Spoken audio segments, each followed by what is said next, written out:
Random House Audio presents The Painter of Battles by Arturo Perez-Reverte, translated from the Spanish by Margaret Sayers-Pedden. Read for you by Simon Vance. Chapter 1. He swam 150 strokes out to sea, and the same number back, as he did each morning, until he felt the round pebbles of the shore beneath his feet. He dried himself, using the towel he'd hung on a tree trunk that had been swept in by the sea, put on his shirt and sneakers, and went up the narrow path leading from the cove to the watchtower.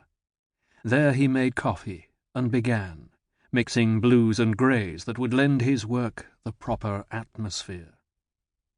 During the night, each night he slept less and less, and that only a restless dozing, he had decided that cold tones would be needed to delineate the melancholy line of the horizon, where a veiled light outlined the silhouettes of warriors walking beside the sea.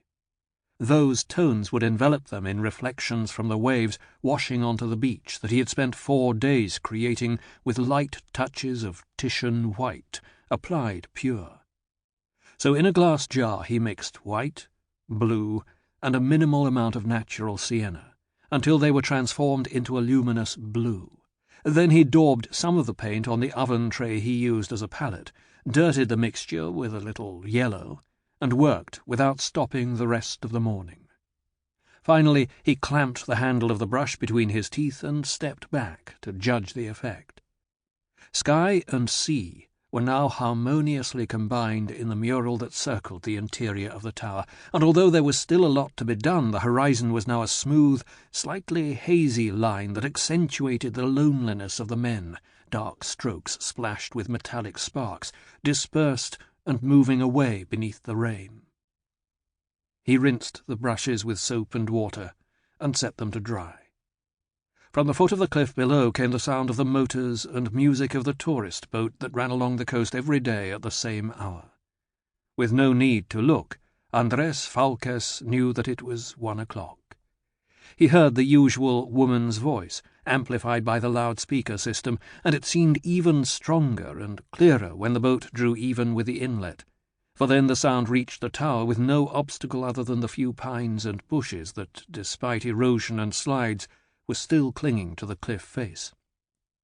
This place is known as Cala de los Reyes. It was once the refuge of Berber pirates. Up there, on the top of the cliff, you can see an old watchtower that was constructed at the beginning of the 18th century as a part of the coastal defence, with the specific purpose of warning nearby villages of Saracen incursions. It was the same voice every day, educated with good diction.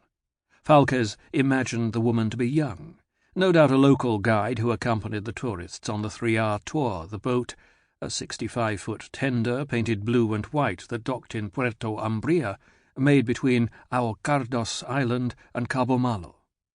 In the last 2 months, from atop the cliff, Faulques had watched it pass, its deck filled with people armed with film and video cameras, as summertime music thundered over the loudspeakers, so loud that the interruptions of the woman's voice came as a relief. A well-known painter lives in that tower, which stood abandoned for a long time, and he is embellishing the entire interior wall with a large mural. Unfortunately, it is a private property, and no visitors are allowed. This time the woman was speaking Spanish, but on other occasions it might be English, Italian, or German.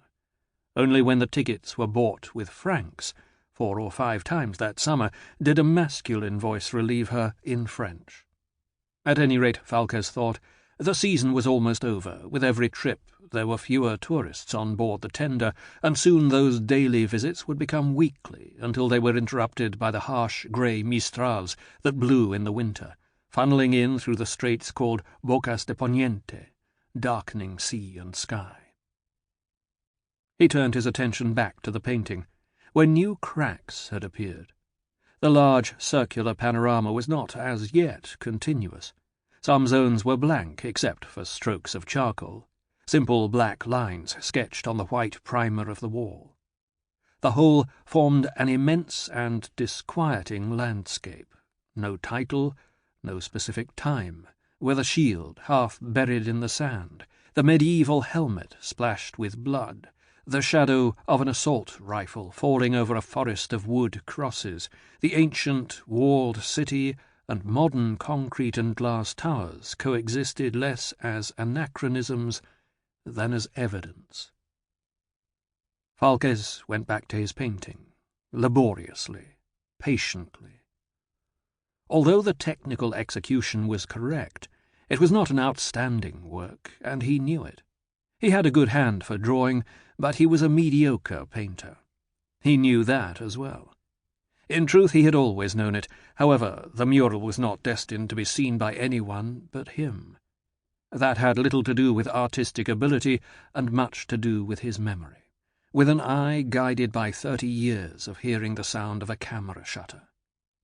Hence the framing, that was as good a name to give it as any other, of all those straight lines and angles traced with a singular, vaguely cubist severity that lent beings and objects contours as impossible to breach as barbed wire or moats. The mural took up the wall of the ground floor of the watchtower in a continuous panorama 25 metres in circumference and almost 3 metres in height, interrupted only by the openings of 2 narrow-facing windows, the door that led outside, and the spiral staircase that led to the upper floor that Faulques had arranged as his living quarters. A gas ring, a small refrigerator, a canvas cot, a table and chairs, a rug, and a trunk. He had lived there for 7 months, and had spent the first 2 making it habitable. A temporary waterproof wood roof for the tower, concrete beams to reinforce the walls, shutters at the windows, and the drain that emptied out over the cliff from the small, lower-level latrine carved out of the rock. He also had an outdoor water tank installed atop a board and tile shed that served both as a shower and as a garage for the motorcycle he rode down to the village each week to buy food. The cracks worried Faulques. Too soon, he told himself, and too many. They would not actually affect the future of his work. It was a work without a future from the minute he discovered the abandoned tower and conceived his plan, only the time he needed to execute it.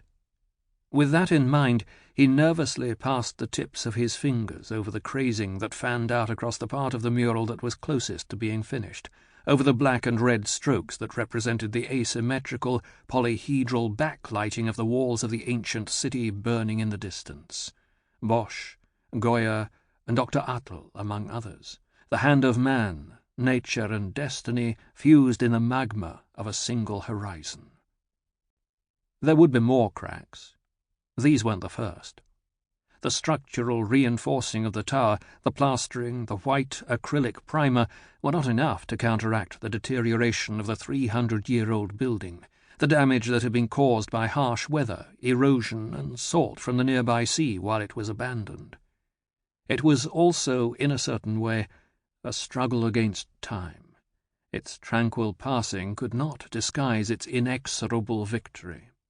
Although not even that, Faulques concluded with a familiar professional fatalism, he'd seen a few cracks in his lifetime, was of major importance.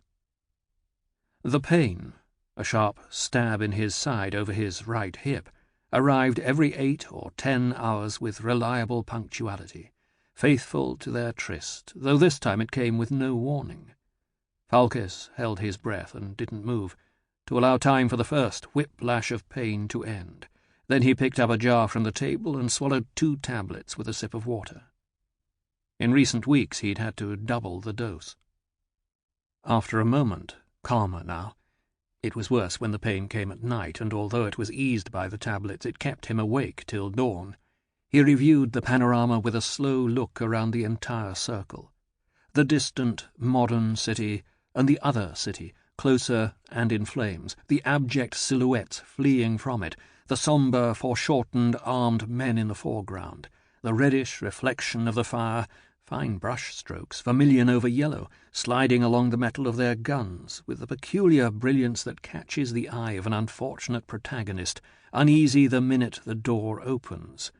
Clock, clock, clock, the nightly sound of boots, iron and guns, precise as a musical score before they make him come outside barefoot and cut off, in the updated version, lop off. Sample complete. Ready to continue?